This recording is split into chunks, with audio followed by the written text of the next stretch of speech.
राधे कृष्णा आप सभी को। आज की वीडियो में आपको सुनाऊंगी बृहस्पतिवार की कथा। बहुत ही उत्तम व्रत है और बहुत ही सुंदर कथा। चलिए शुरू करते हैं।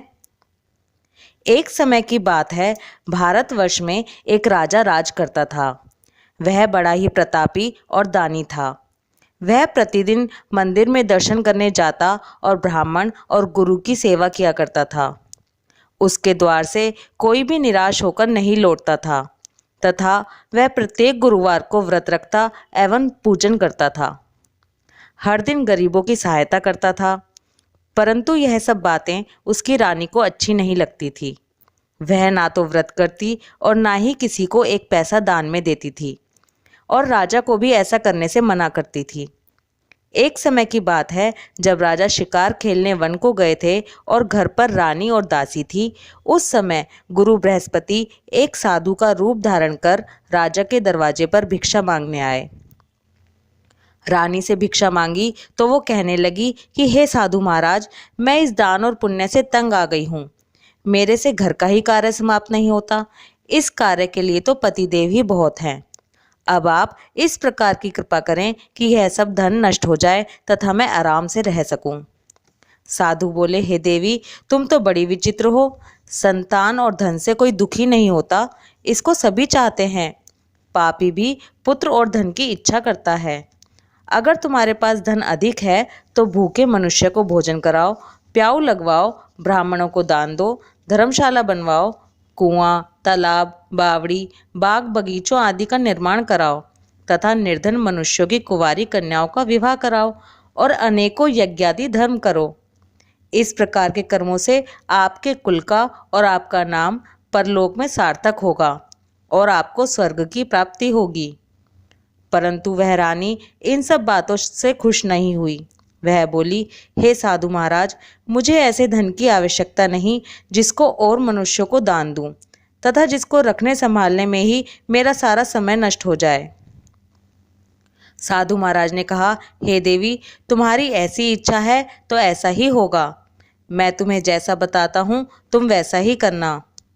बृहस्पतिवार के दिन घर को गोबर से लीपना, अपने केशों को धोना, केशों को धोते समय स्नान करना, राजा से कहना कि वह हजामत बनवाए, भागजन में मांस मदिरा खाना, कपड़ा धोबी के यहाँ धुलने को डालना। इस प्रकार 7 बृहस्पतिवार करने से तुम्हारा सब धन नष्ट हो जाएगा। यह कहकर वह साधु महाराज वहां से अंतर्ध्यान हो गए। रानी ने साधु के कहने के अनुसार वैसा ही किया। 3 बृहस्पतिवार ही बीते थे कि उसकी समस्त धन संपत्ति नष्ट हो गई और भोजन के लिए दोनों समय परिवार तरसने लगा तथा सांसारिक भोगों से दुखी रहने लगा। तब वह राजा रानी से कहने लगा, हे रानी, तुम यहाँ पर रहो, मैं दूसरे देश को जाऊं, क्योंकि यहाँ पर मुझे सभी मनुष्य जानते हैं, इसलिए कोई कार्य भी नहीं कर सकता। देश चोरी परदेश भिक्षा के बराबर है। ऐसा कहकर राजा परदेश चला गया। वहाँ जंगल में जाता और लकड़ी काट कर लाता और शहर में बेचता।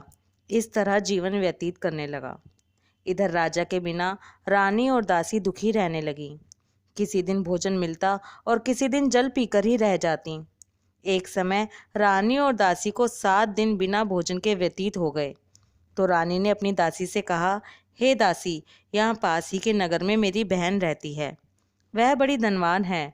तू उसके पास जा और वहाँ से 5 सेर बेजर मांग कर ले आ, जिससे कुछ समय के लिए यह गुजर हो जाएगी। इस प्रकार रानी की आज्ञा मानकर दासी रानी की बहन के पास गई तो रानी की बहन उस समय पूजन कर रही थी, क्योंकि उस रोज बृहस्पतिवार का दिन था। जब दासी ने रानी की बहन को देखा तब उससे बोली, हे रानी, मुझे तुम्हारी बहन ने भेजा है, मुझे 5 सेर बेजर दे दो। इस प्रकार दासी ने अनेक बार कहा, परंतु रानी ने उत्तर नहीं दिया, क्योंकि वह उस समय बृहस्पतिवार की कथा सुन रही थी। इस प्रकार जब दासी को किसी प्रकार का उत्तर नहीं मिला तो वह बहुत दुखी हुई और क्रोधवश लौटकर अपने गांव को आकर रानी के पास आकर बोली, हे रानी, आपकी बहन बहुत ही धनी स्त्री है।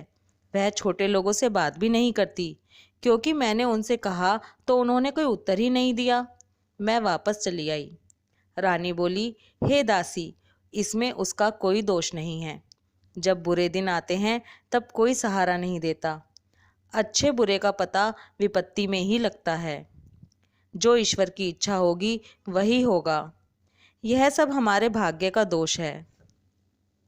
इधर उस रानी की बहन ने सोचा कि मेरी बहन की दासी आई थी, परंतु मैं उससे नहीं बोली, इससे वह बहुत दुखी हुई होगी।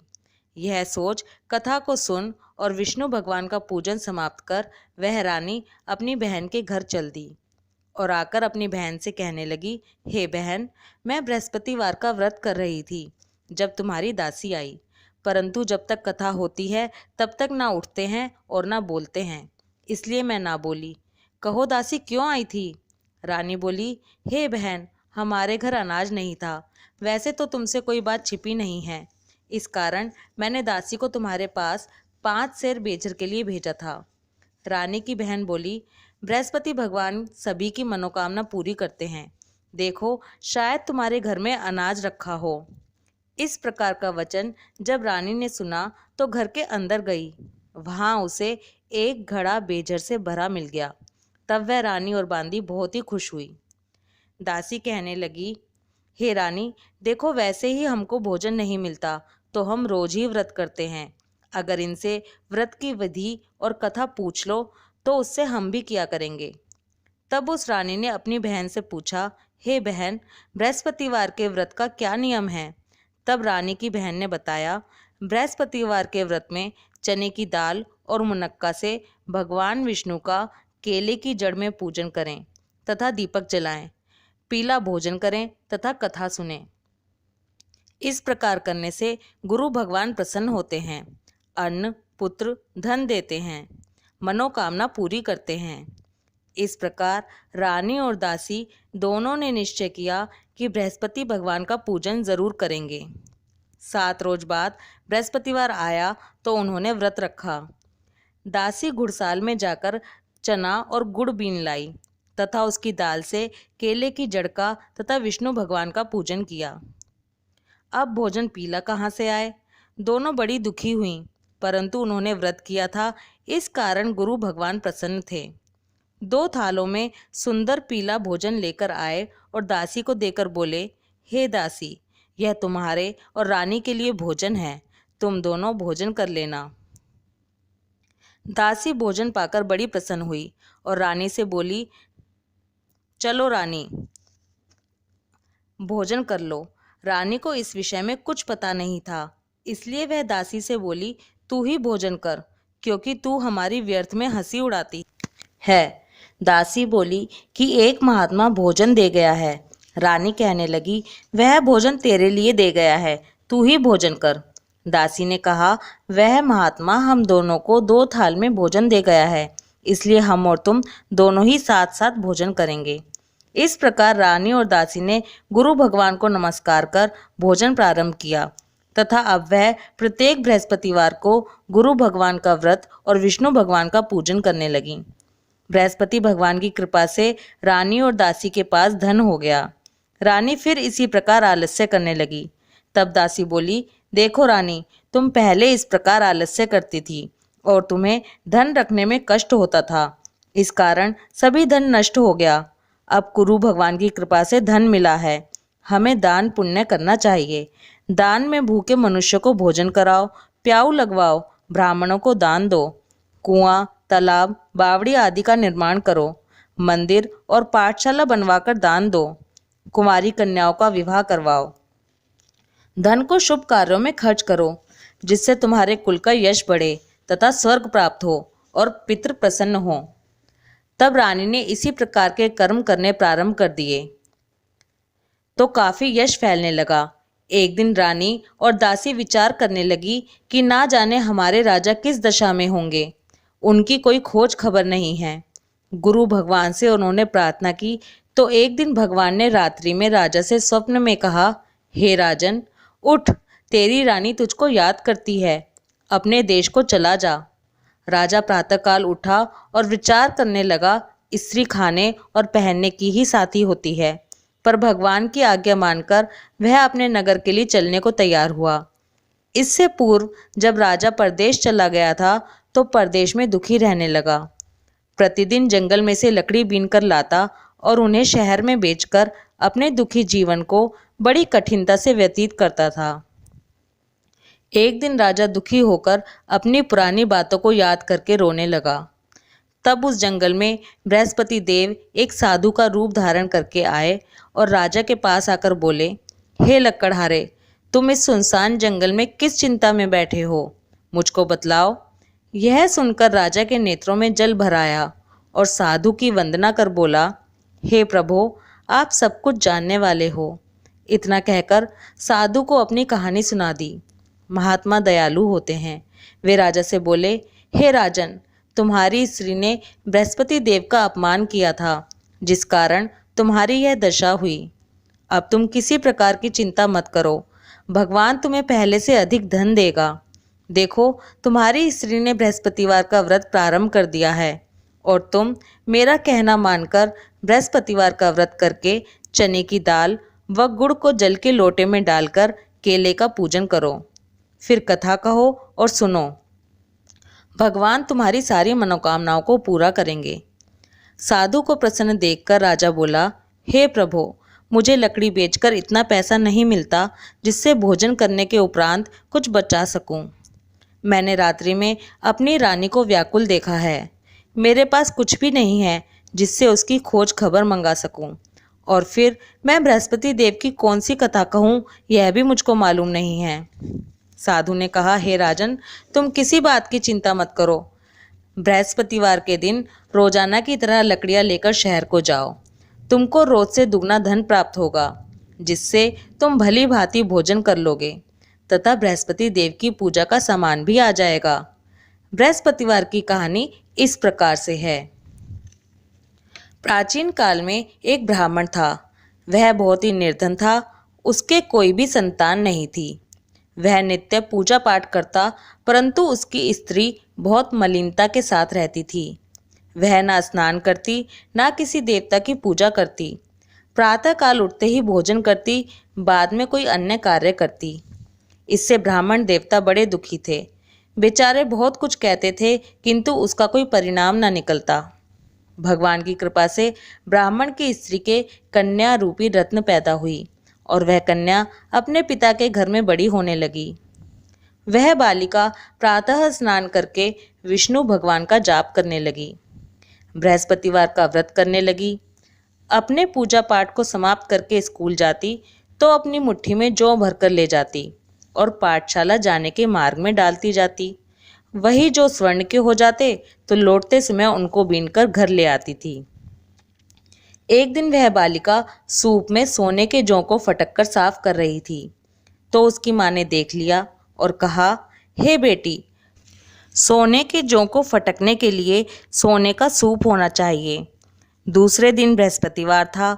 इस कन्या ने व्रत रखा और बृहस्पति देव से प्रार्थना करके कहा, हे प्रभु, यदि मैंने आपकी पूजा सच्चे मन से की हो तो मेरे लिए सोने का सूप दे दो।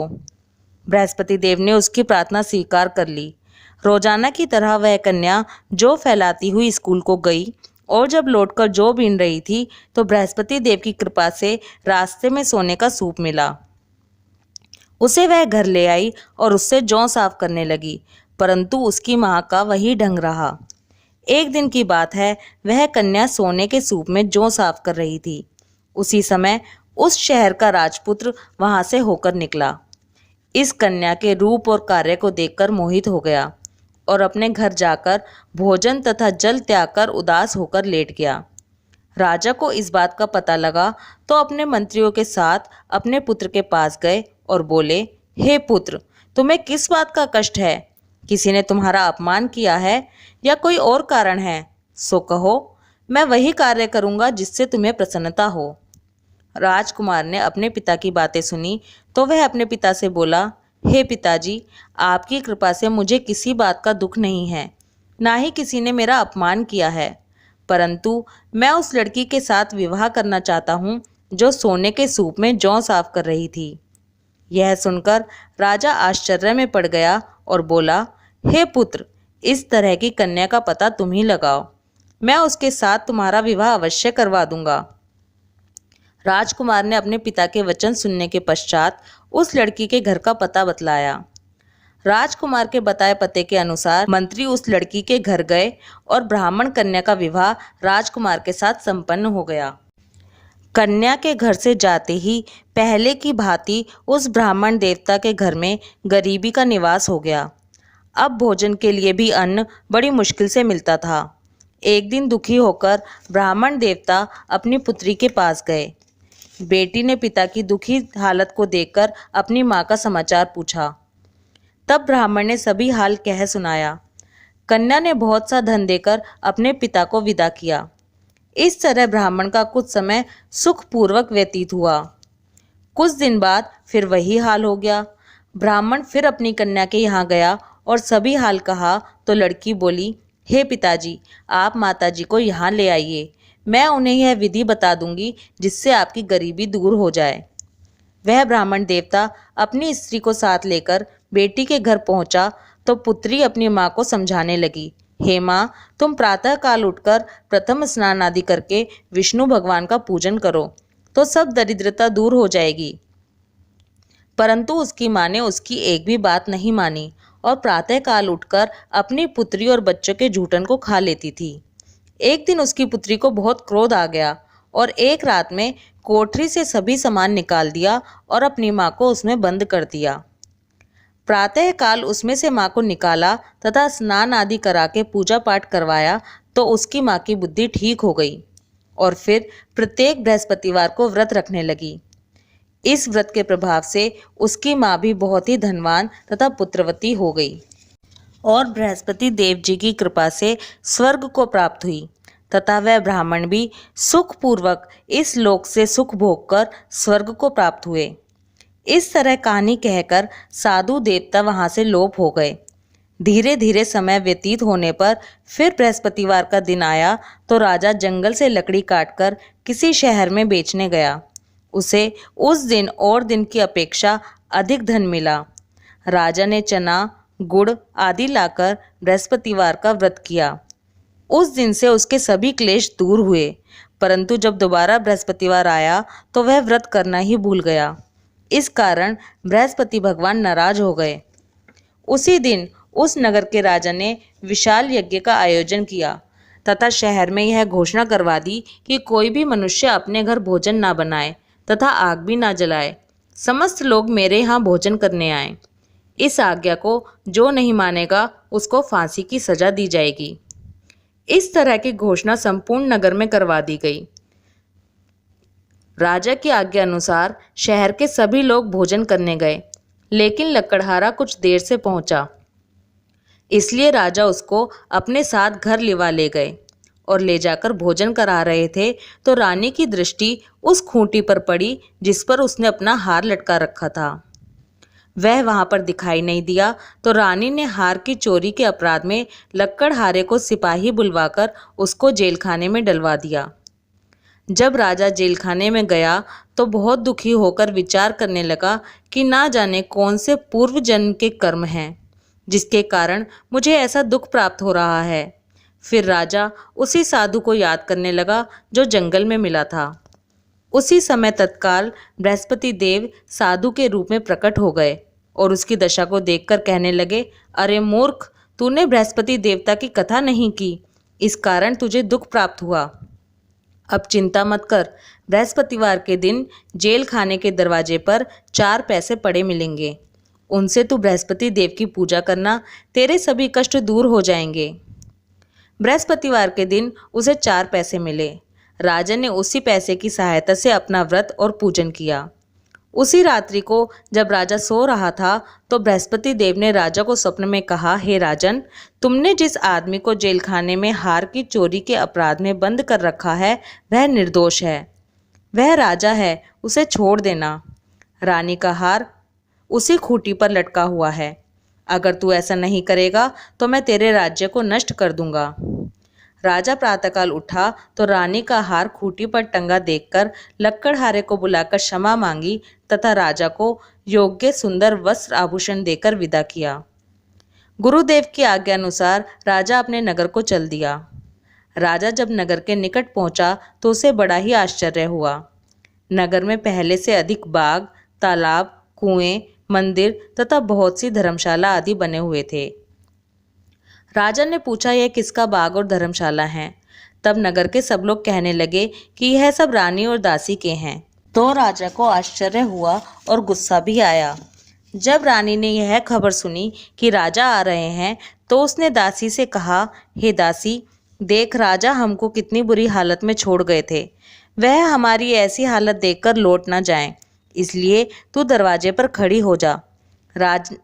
रानी की आज्ञा अनुसार दासी दरवाजे पर खड़ी हो गई। तब राजा आए तो उन्हें अपने साथ लिवा लाई। तब राजा ने क्रोध करके अपनी तलवार निकाली और पूछने लगा, यह बताओ कि यह धन तुम्हें कैसे प्राप्त हुआ है? तब रानी ने कहा कि यह धन हमें बृहस्पति देव की कृपा से प्राप्त हुआ है। राजा ने निश्चय किया कि 7 रोज बाद में सभी बृहस्पति देव का पूजन करते हैं, परंतु मैं रोजाना दिन में 3 बार कहानी कहा करूँगा और रोज व्रत किया करूँगा। अब हर समय राजा के दुपट्टे में चने की दाल बंधी रहती तथा दिन में 3 बार कहानी कहता। एक रोज राजा ने विचार किया कि चलो अपनी बहन के यहाँ हो आएं। इस तरह निश्चय कर राजा घोड़े पर सवार हो अपनी बहन के यहाँ चलने लगा। मार्ग में उसने देखा कि कुछ आदमी एक मुर्दे को लिए जा रहे हैं। उन्हें रोककर राजा कहने लगा, अरे भाइयों, मेरे बृहस्पतिवार की कथा सुन लो। वे बोले, लो हमारा तो आदमी मर गया है और इसको अपनी कथा की पड़ी है। परंतु कुछ आदमी बोले, अच्छा कहो, हम तुम्हारी कथा भी सुनेंगे। राजा ने दाल निकाली और जब कथा आदि हुई कि मुर्दा हिलने लगा, और जब कथा समाप्त हुई तो राम राम करके वह मनुष्य उठ खड़ा हुआ। आगे मार्ग में उसे एक किसान खेत में हल चलाता हुआ मिला। राजा ने उसे देखा और उससे बोला, अरे भैया, तुम मेरी बृहस्पतिवार की कथा सुन लो। किसान बोला, जब तक मैं तुम्हारी कथा सुनूंगा तब तक 4 हरैया जोत लूंगा। जा अपनी कथा किसी और को सुनाना। इस तरह राजा आगे चलने लगा। राजा के हटते ही बैल पछाड़ खाकर गिर गए तथा किसान के पेट में बहुत जोर से दर्द होने लगा। उस समय उसकी माँ रोटी लेकर आई। उसने जब यह देखा तो अपने पुत्र से सब हाल पूछा और बेटे ने सभी हाल कह दिया। तो बुढ़िया दौड़ी दौड़ी राजा के पास गई और उससे बोली, मैं तेरी कथा सुनूंगी, तू अपनी कथा मेरे खेत पर चलकर ही कहना। राजा ने बुढ़िया के खेत पर जाकर कथा कही, जिसके सुनते ही वह बैल खड़े हो गए तथा किसान के पेट का दर्द भी बंद हो गया। राजा अपनी बहन के घर पहुंचा। बहन ने भाई की खूब मेहमानी की। दूसरे रोज प्रातःकाल राजा जगा तो वह देखने लगा कि सब लोग भोजन कर रहे हैं। राजा ने अपनी बहन से कहा कि ऐसा कोई मनुष्य है जिसने भोजन नहीं किया हो तो मेरी बृहस्पतिवार की कथा सुन ले। बहन बोली, हे भैया, यह देश ऐसा ही है। पहले यहाँ लोग भोजन करते हैं, बाद में अन्य काम करते हैं। अगर कोई पड़ोस में हो तो देखाऊं। वे ऐसा कहकर चली गई, परंतु उसे कोई भी ऐसा व्यक्ति नहीं मिला जिसने भोजन ना किया हो। अतः वह एक कुम्हार के घर गई जिसका लड़का बीमार था। उसे मालूम हुआ कि उनके यहाँ 3 रोज से किसी ने भोजन नहीं किया है। रानी ने अपने भाई की कथा सुनने के लिए कुम्हार से कहा। वो तैयार हो गया। राजा ने जाकर बृहस्पतिवार की कथा कही, जिसको सुनकर उसका लड़का ठीक हो गया। अब तो राजा की प्रशंसा होने लगी। एक दिन राजा ने अपनी बहन से कहा, हे बहन, हम अपने घर को जाएंगे, तुम भी तैयार हो जाओ। राजा की बहन ने अपनी सास से कही तो सास बोली, हाँ चली जा, परंतु अपने लड़कों को मत ले जाना, क्योंकि तेरे भाई की कोई औलाद नहीं है। बहन ने अपने भाई से कहा, हे भैया, मैं तो चलूंगी मगर कोई बालक नहीं जाएगा। राजा बोला, कोई बालक नहीं चलेगा तब तुम ही क्या करोगी? बड़े दुखी मन से राजा अपने नगर को लौट आया। राजा ने अपनी रानी से कहा, हम निर्वंशी राजा हैं, हमारा मुंह देखने का धर्म नहीं है और कुछ भोजन आदि नहीं किया। रानी बोली, हे नाथ, जब बृहस्पति देव ने हमें सब कुछ दिया है तो औलाद भी अवश्य देंगे। उसी रात बृहस्पति देव ने राजा को स्वप्न में कहा, हे राजन, उठ, सभी सोच को त्याग दे, तेरी रानी गर्भ से है। राजा को यह बात सुनकर बड़ी खुशी हुई। 9वें महीने में रानी के गर्भ से एक सुंदर पुत्र प्राप्त हुआ। तब राजा बोला, हे रानी, स्त्री बिना भोजन के रह सकती है, बिना कहे नहीं रह सकती। जब मेरी बहन आए तुम उससे कुछ कहना मत। रानी ने सुनकर हाँ कर दिया। जब राजा की बहन ने शुभ समाचार सुना तो वह बहुत खुश हुई तथा बधाई लेकर अपने भाई के घर आई। तब रानी ने कहा, घोड़ा चढ़कर तो नहीं आई, गधा चढ़ी आई। राजा की बहन बोली, भाभी मैं इस प्रकार ना कहती तो तुम्हें औलाद कैसे मिलती। बृहस्पति देव ऐसे ही हैं, जैसी जिसके मन में कामनाएं हैं सभी को पूर्ण करते हैं। जो सद्भावना पूर्वक बृहस्पतिवार का व्रत करता है एवं कथा पढ़ता है या सुनता है और दूसरों को सुनाता है, बृहस्पति देव उसकी सभी मनोकामनाएं पूर्ण करते हैं। जैसी सच्ची भावना से रानी और राजन ने बृहस्पति देव की कथा का गुणगान किया तो उनकी सभी इच्छाएं बृहस्पति देव जी ने पूरी की। इसलिए सबको कथा सुनने के बाद प्रसाद लेकर जाना चाहिए। हृदय से उनका मनन करते हुए जयकारा बोलना चाहिए। बोलो बृहस्पति देव भगवान की जय, विष्णु भगवान की जय। राधे कृष्णा। जय बृहस्पति देवा, ओम जय बृहस्पति देवा। छिन छिन भोग लगाऊं कदली फल मेवा, ओम जय बृहस्पति देवा। तुम पूर्ण परमात्मा तुम अंतर्यामी, स्वामी तुम अंतर्यामी। जगत पिता जगदीश्वर तुम सबके स्वामी, ओम जय बृहस्पति देवा। चरणामृत निज निर्मल सब पातक हरता, सकल मनोरथ दायक कृपा करो भरता, ओम जय बृहस्पति देवा। तन मन धन अर्पण कर जो जन शरण पड़े, प्रभु प्रकट तब होकर आकर द्वार खड़े, ओम जय बृहस्पति देवा। दीन दयाल दयानिधि भक्तन हितकारी, पाप दोष सब हरता भव बंधन हारी, ओम जय बृहस्पति देवा। सकल मनोरथ दायक सब संशय हारी, विषय विकार मिटाओ संतन सुखकारी, ओम जय बृहस्पति देवा।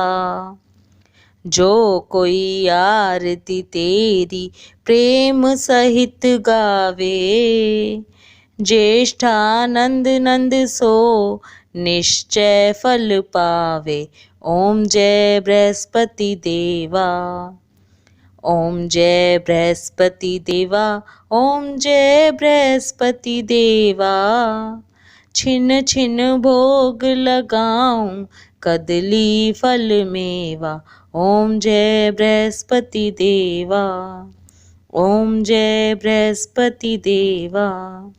बोलो बृहस्पति देव भगवान की जय।